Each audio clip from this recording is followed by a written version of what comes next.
एक बार की बात है, अभी एग्जाम फिनिश हुए हैं, बच्चों ने नए नए कॉलेज में एडमिशन लिए हैं, बच्चों के स्कूल खुल गए हैं, माता पिता कितना त्याग करके पूरे वर्ष भर कमाते हैं, बच्चों की नई कॉपी, नई किताबें, नया ड्रेस, बच्चों का एडमिशन फीस, बच्चे अच्छे स्कूल में पढ़े, उसके लिए एक बेटा था, उसने अपने पिता से कहा कि पिताजी, पापा, अगर मैं इस बार कॉलेज में टॉप करता हूँ तो मैं जो मांगूंगा आपको देना पड़ेगा, मैं कॉलेज में टॉप करूंगा। पिताजी ने कहा, बेटा तू टॉप करेगा तो तेरे माता पिता का नाम होगा, तेरे गांव का नाम होगा, तेरे स्कूल कॉलेज का नाम होगा, तेरे टीचर्स का नाम होगा और तुझे भी जिंदगी की आगे की राह सुगम हो जाएगी, तू मेहनत करके पढ़ ले। उसका पिता दिन रात काम करता था, छोटी मोटी नौकरी थी, और नौकरी क्या थी, एक लॉन्ड्री में जाकर कपड़े धोकर आता था। पिता पूछता, पुत्र पूछता, पापा जी आप क्या करते हो? पापा जी कहते, मैं एक बड़ी बड़ी फैक्ट्री में काम करता हूँ, मैनेजर हूँ। क्यों? ताकि उसके बेटे को कहीं नीचा ना देखना पड़े, कहीं उसके बेटे को ये ना लगे कि मेरा पिता दिन रात कपड़े धो करके फिर मुझे पढ़ा रहा है। तो आप सुनिएगा, छोटी सी जमीन थी, छोटा सा घर था, घर में माँ थी, पर अपने बेटे की पढ़ाई के लिए सब कुछ न्यौछावर, बहनों की शादी की, सबका परिवार बसाया, तो अपने लिए कुछ बचाया नहीं। अब उस बेटे ने कहा, पिताजी, अच्छे कॉलेज में उसका नाम लिखवाया, अच्छे कॉलेज में पढ़ रहा था। बोले, पिताजी मैं टॉप करूंगा तो जो मांगूंगा दोगे? बोले, बेटा जो मेरी औकात के बाहर होगा वो तो नहीं दे पाऊंगा, जो मेरी सामर्थ्य के अनुसार होगा जरूर दूंगा, पक्का। ठीक है पापा। अब फिर हुआ क्या, उस बेटे ने खूब मेहनत की और +2 में 12वीं क्लास में खूब अच्छे अंक लेकर कॉलेज टॉप करता है। कॉलेज टॉप, जिला टॉप कर करके वो आया और पूरे जिले के जितने कॉलेज है सब में सबसे हाईएस्ट नंबर है। उसके दोस्त पार्टी लेने के लिए, उससे कुछ खाने पीने के लिए, उसको बधाई देने के लिए आई, तो अपने 10-15 दोस्तों के साथ वो लड़का पिताजी के पास गया। पापा, कल मेरे स्कूल में, मेरे कॉलेज में विदाई समारोह है, फेयरवेल पार्टी है, 1 वर्ष हो गया, अब मैं कॉलेज छोड़ रहा हूँ ना, अगले कॉलेज में दाखिला लूंगा, तो जब मैं ग्रेजुएशन करूंगा तो मैं ऐसे नहीं जाऊंगा। पिताजी आपने कहा था टॉप करोगे तो जो मांगोगे दूंगा, तो आज मैं आपसे एक ही चीज मांग रहा हूँ, मेरे सब दोस्तों के सामने एक बार कह दो। बोले, क्या चाहिए बेटे, बोल।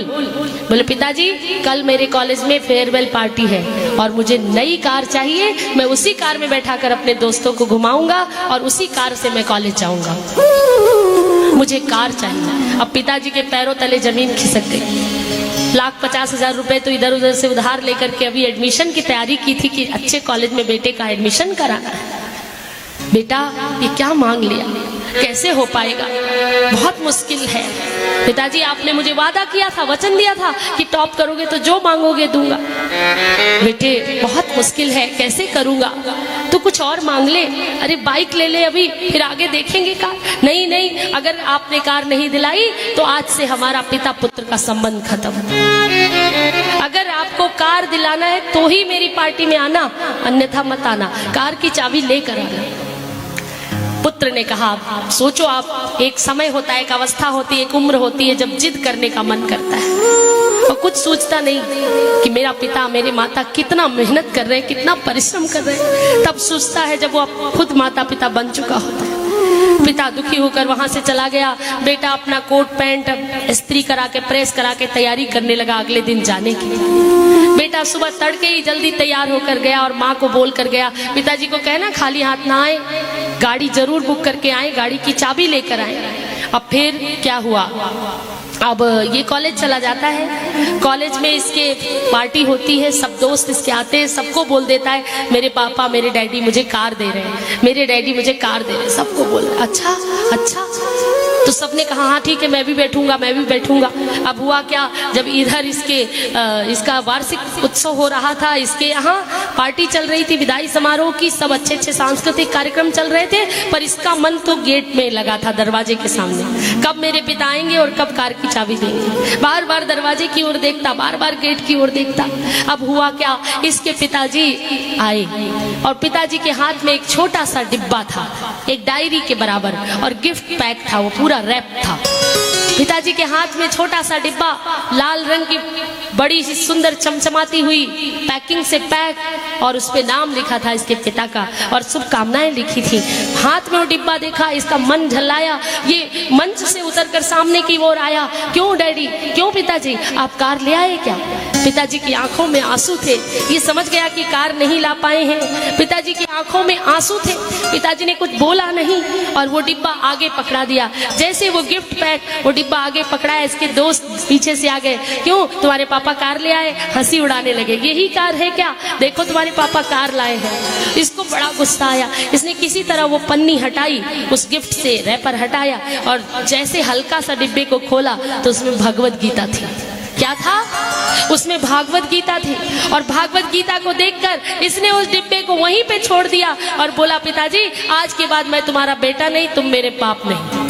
मैंने कहा था ना, अगर कार की चाबी नहीं लाए तो मेरे से बात मत करना। आज से हमारा पुत्र और पिता का संबंध खत्म। और उस डिब्बे को वहीं छोड़ दिया और वहां से निकल गया पिता के सामने ही। पिता ने वो डिब्बा उठाया, वापस घर लौट कर आ गए। और फिर क्या हुआ, फिर देखिए क्या होता है। 10 साल तक एक खाक छानता रहा, पढ़ाई तो छोड़ के चला ही गया था, जैसे तैसे मजदूरी की होगी, रिक्शा चलाया होगा, शहरों में कमाया होगा, जो भी। जब इसको सरवाइव करना पड़ा अपनी लाइफ में, जब इसने जिंदगी देखी करीब से, तो 10 साल के बाद इसको एहसास हुआ, जब इसका विवाह भी हो गया था, एक किराए के रेंट के फ्लैट में रहने लगा, एक बेटा भी हो गया था, तब अपने बाप की याद आई, अपने पिता की याद आई इसको।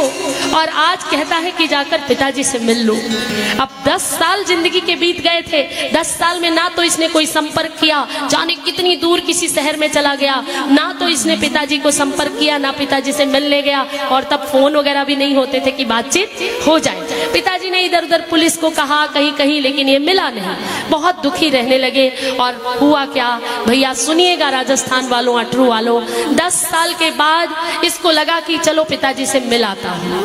अब पिताजी से मिलने के लिए ये अपनी पत्नी और बच्चों को कहता है, तो वो बोलते हैं हमारे पास टाइम नहीं है, तुम ही चले जाओ। अब ये अकेले जाता है पिताजी से मिलने के लिए। अब जब ये पिताजी से मिलने गांव लौटा, 10 साल तक कोई हाल खबर नहीं, कोई बात नहीं, कोई चीत नहीं। जब ये गांव पहुंचा तो इसके घर के सामने बड़ा सा ताला लटक रहा था। पड़ोसियों से पूछा तो किसी पड़ोसी ने चाबी लाकर दे दी। जाले लग रहे थे घर में। अब उस ताले को खोला तो अंदर देखा सामने माता पिता की तस्वीर टंगी थी। अंदर प्रवेश होते ही माता पिता की तस्वीर टंगी थी और उस पे मालाएं चढ़ी थी। जाने कितने वर्ष, कितने दिनों की, कितने दिन से वो घर बंद था। यह दृश्य देखकर इसकी भूख निकल गई। पिताजी, माताजी, पिताजी, माँ जी, अब कोई नहीं है वहां पर। इधर उधर कमरों में गया, सब जगह गया, कोई नहीं मिला। तो पड़ोसी से आकर पूछा, पड़ोसी ने बताया तुम्हारे पिता को गए 5 साल हो गए। 5 साल तक तुम्हारी याद में वो रोते रहे और तुम्हें ढूंढते रहे। जब तुम नहीं मिले तो हिम्मत हार कर पिताजी गए और उसके बाद माँ भी 13 दिन के बाद चली गई। उस सदमे को माँ झेल नहीं पाई और इस तरह तुम्हारे माता पिता तुम्हारी याद में रो रो करके तुम्हारे लिए इस दुनिया से विदा हो गए। आज फुर्सत मिली आने की। अब ये धम से जमीन पर गिर पड़ा, रोने लगा और हाय पिताजी काश तुम आज होते, ये सोचने लगा। पड़ोसी तो वहां से चले गए। इसने इधर उधर नजर दौड़ाई। उसी फोटो, वो जहाँ चित्र लगे थे उसके पीछे एक अलमारी थी। उस अलमारी पे आज भी वो गिफ्ट पैक रखा था, आधा खुला हुआ, जिसको इसने खोला था।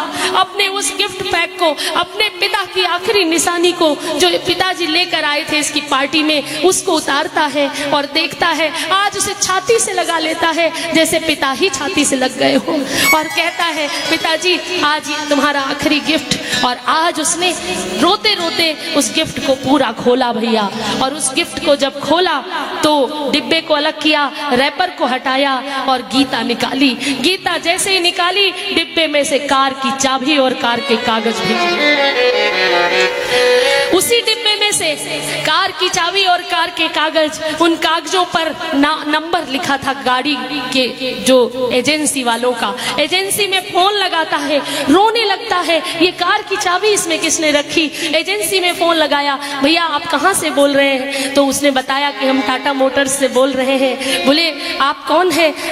हमारे यहाँ इस नाम से बुकिंग है और आज के 10 साल पहले अपना घर गिरवा रखकर, उसके कागज रखकर एक व्यक्ति आया था कि मुझे आज के आज मेरे बेटे के लिए कार चाहिए, और उस कार, उस जिसके नाम से गाड़ी बुक हुई थी, उसके मालिक की प्रतीक्षा हम 10 साल से कर रहे हैं। उसके नाम की गाड़ी 10 साल से हमारे शोरूम में खड़ी है।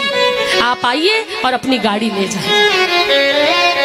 आप सोच सकते हो उस बेटे की हालत कैसी रही होगी, जो जिद के कारण, उतावलेपन के कारण और धैर्य न रखने के कारण पूरा गिफ्ट खोल के भी नहीं देखा।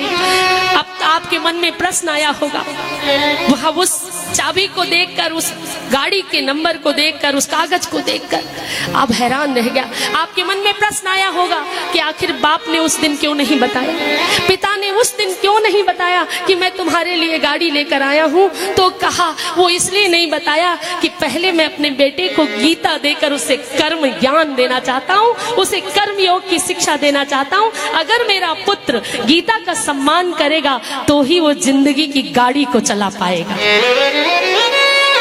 इसलिए उसने गीता दी थी अपने पुत्र को, पर जिसने गीता का सम्मान नहीं किया उसे गाड़ी चलाने का भी कोई अधिकार नहीं है। ये सोचकर पिता चुप हो गया था और पिता ने बताया नहीं।